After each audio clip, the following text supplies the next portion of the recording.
Porque una familia que no tiene ningún problema y un domingo al mediodía arranca a los tiros uno de sus integrantes, lo primero que pensás, un brote psicótico.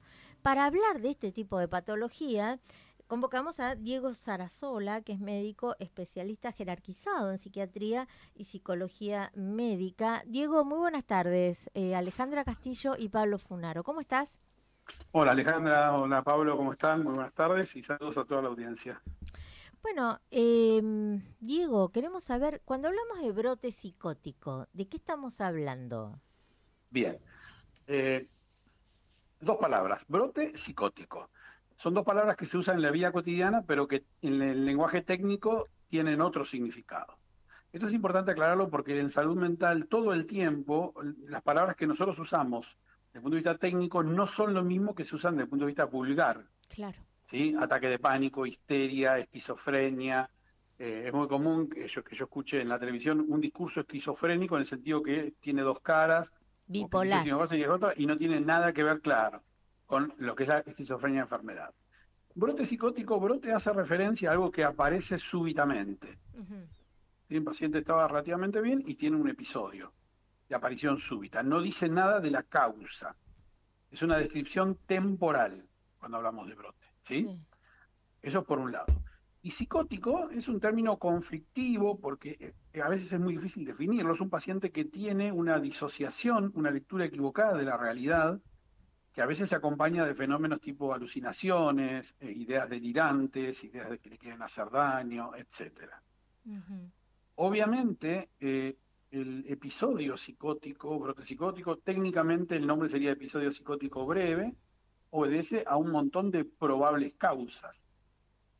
¿Mm? O sea, un paciente, una cosa es un paciente que tiene un diagnóstico ya de esquizofrenia o de otro trastorno y tiene un nuevo episodio y hace un episodio psicótico, y otra cosa es en un paciente que sin antecedentes aparece. Mm. Y en ese En caso, eso, ¿qué lo puede...? sí, Porque la pregunta es esta, que todos nos hacemos. ¿Cualquiera de nosotros, de buenas a primeras, si no tenemos antecedentes psiquiátricos, podemos derivar en eso? ¿O hay esto que ibas a decir, quizás vos, algún consumo de una sustancia o algún disparador que induce a eso?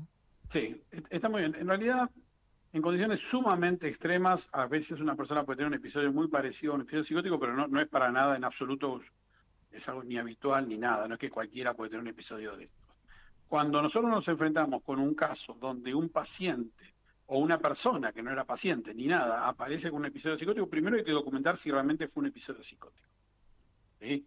O sea, que una persona haga un acto extravagante, pero insospechado no, que nadie lo hubiera esperado o súbito, Sí. no es sinónimo de un brote psicótico. Para eso hay que documentar, o hay que tener una serie de elementos, qué pasó, qué pensó, Ujú.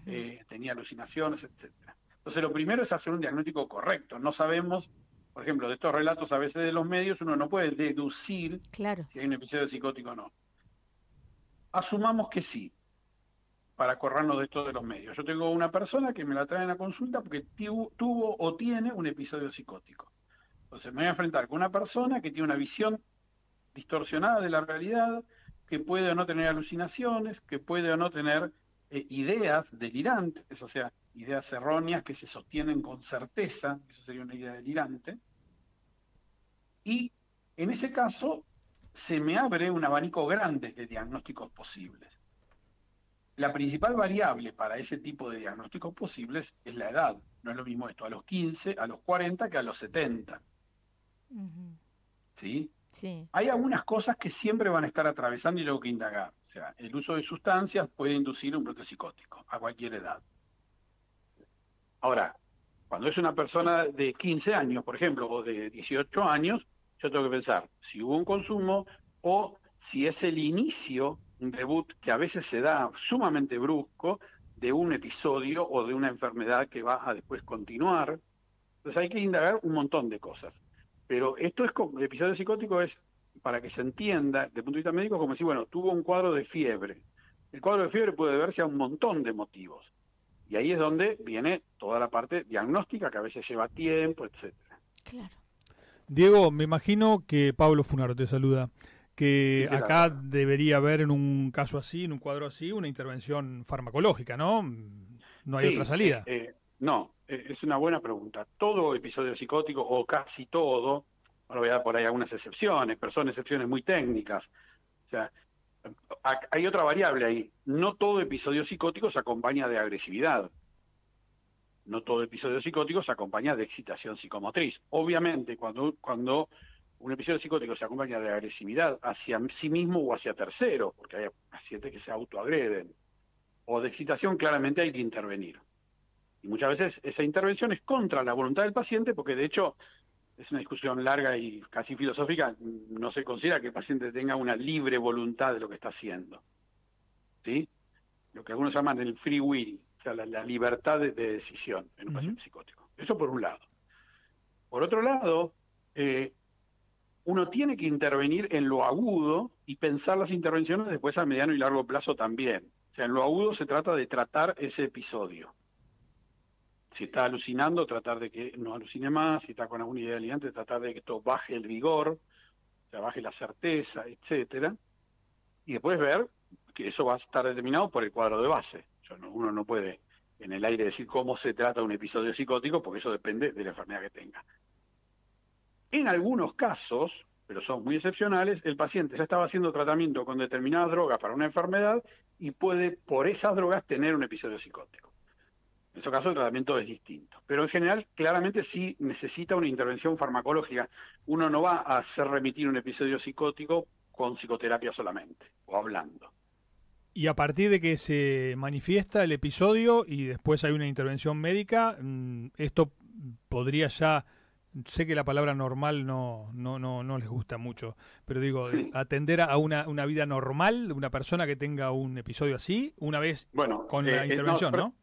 Claro, o sea, está bien. Lo primero, como te dije, es una emergencia médica. Una vez que uno actuó, la condición de resocialización o normalización, etcétera, va a depender mucho de qué cuadro de base tenga, ¿sí? Si una persona tiene un episodio psicótico como inicio, no sé, de un trastorno bipolar, es una persona que puede reintegrarse a la vida con relativa normalidad, pero siempre con la necesidad de un tratamiento crónico. Si la persona tuvo un episodio psicótico en el contexto de uso de sustancias, por ejemplo, ahora que se están consumiendo muchos hongos, otro tipo de sustancias que son alucinógenos, en ese contexto sí, obviamente uno elimina el agente tóxico y si logra que no vuelva a recaer con ese tipo de consumo, la vida normal es absoluta. O sea, yo no puedo especular ahora qué va a ser después. Claro. Va a estar dado por quien lo tiene. La última de mi parte, Diego, hablemos de un cuadro psicótico estándar, normal, de lo más Sí. general. ¿Da alguna señal previa? Digo, ¿qué indicio uno tiene que estar, a estar atento, sobre todo los papás de chicos adolescentes, porque tengo entendido que hay mucho en una edad temprana? ¿A qué indicios hay que darle bolilla, digo, para hacer una consulta antes de que esto estalle? Bien. Lo primero que entiendo el sentido de tu pregunta, claramente no hay un episodio psicótico estándar, pero entiendo en el sentido que lo decís, con mayor Sí. frecuencia, digamos.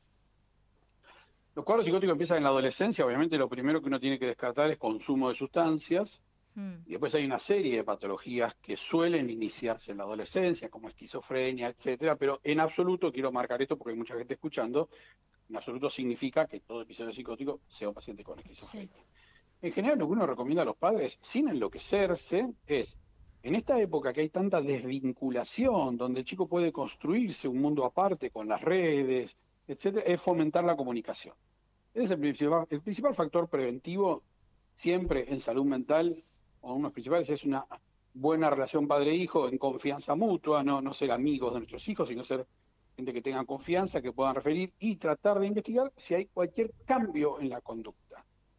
Una cosa es que un chico sea tímido, y eso es un rasgo de carácter, eso no es una patología, y otra cosa es que es un chico que estaba socialmente, con un funcionamiento social habitual, con amigos, de pronto se aísle, deje de bañarse, se encierre. Esto, insisto, ojo, no significa que vaya a tener un episodio psicótico, pero son pautas que deberían por lo menos motivar una consulta. Aunque más no sea para descartar cualquier cosa. Acá hay que ser muy cuidadoso en la comunicación, por eso me tomo este tiempo y te agradezco, porque no significa esto, a veces cuando el oyente escucha, lo que está escuchando erróneamente es, bueno, entonces si mi hijo se aisló va a tener un episodio psicótico. No, para nada, ¿ok? Pero sí es cierto que en esta época que vivimos actualmente, nuestros hijos pueden hacer casi un mundo paralelo ajeno a nosotros. de relaciones, de charlas, que antes no pasaba, porque antes si alguien llamaba, te llamaba por teléfono, a tu casa, etcétera, Claro. etcétera. Entonces, fomentar el diálogo, fomentar la confianza, fomentar que el chico cuente lo que le pasa, a veces acercarse, tener en cuenta con qué grupos de amigos está, etcétera, para ver este acercamiento. Entonces, uno tomaría como dato, como la luz roja del tablero, es cualquier cambio brusco en la habitualidad de la conducta del chico. ¿Sí? Bien. Muchas veces termina una consulta, que termina en un psicólogo y dice, no, mira, está todo bien, no tiene ninguna cosa, simplemente cambió ciertos hábitos, pero otras veces no. Entonces eso es importante. Diego, muchas veces sí, perdón. No, termina la idea, perdóname a mí. No, que muchas veces hay, por un déficit de la comunicación actual, porque hoy los chicos tienen más déficit para comunicarse verbalmente, hay una imposibilidad o una dificultad, más imposibilidad de verbalizar, de expresar los sentimientos que le están pasando. Entonces hay que ofrecer un contexto empático, cálido, donde se pueda expresar. Y si uno no puede, tratar de acercarse por vía de amistades, etcétera. Perfecto. Bueno, la pregunta que te iba a hacer es, obviamente, durante estos trances, lapsus, estamos hablando de una inimputabilidad absoluta. O sea, una falta de comprensión de lo que se está haciendo. Esto tampoco se puede generalizar, pero digamos, con mayor frecuencia, si se logra demostrar, o sea, la inimputabilidad, ¿cuál es el concepto? Que una persona no puede dirigir sus acciones ni comprenderlas. Uh-huh.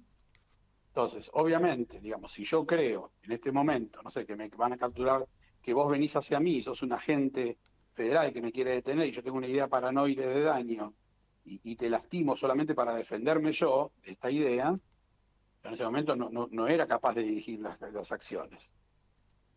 Igual, ojo con esto, porque también hay mucho mito, ¿viste? Las películas han fomentado mucho esto de, entre comillas, hacerse el loco porque entonces se zafa de... No, Sí, no es sí. así. Claro. ¿No?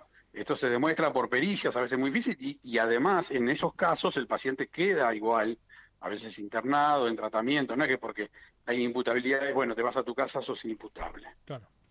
¿No? Digo esto porque a veces hay muchos mitos, la televisión, siempre el cine, en salud mental han hecho muchas veces mucho daño con ciertos mitos que han instalado. Seguro. Diego, te agradecemos muchísimo el tiempo y la predisposición y bueno, ha sido muy muy claro con todas estas Si me preguntas. permitís, Sí, ya claro. que me diste el tiempo y te agradezco yo a vos, siempre termino con algo parecido, pero creo que es muy importante porque hay mucha gente escuchando. Sí. No hay que tenerle miedo a la consulta con un profesional. Es preferir una consulta de más que una consulta de menos. Bien. O sea, los médicos especialistas en psiquiatría somos médicos, no somos represores de la gente social y estupideces que a veces uno lee. Sí. Uh-huh. Las personas o los psicólogos, personas que nos hemos formado para tratar patologías psiquiátricas. Entonces, muchas veces el padre, el tío, un amigo, esto vale para psicosis, para depresión, no está en condiciones de mejorarle la calidad de vida a esa persona, pero sí de acercarlo y convencerlo que consulte. Uh-huh. Entonces lo que nosotros siempre decimos es, ante la duda, es como ese viejo dicho que aparece en todo, ante cualquier duda consulte a su médico, Sí. tiene que ver con eso, porque a veces uno puede pecar por exceso o por defecto. ¿Qué digo con esto? Una conducta rara pensamos que es un cuadro psicótico y no tiene nada que ver, o a la inversa, justificamos cosas que no lo son. Entonces el que tiene que decidir eso con tiempo, con escucha, etcétera, siempre es el profesional. Perfecto. Perfecto. Muy buen consejo. Diego, te agradecemos Bueno. mucho. No, por favor, Muchísimas muchas gracias a gracias. ustedes por el tiempo. Buenas tardes.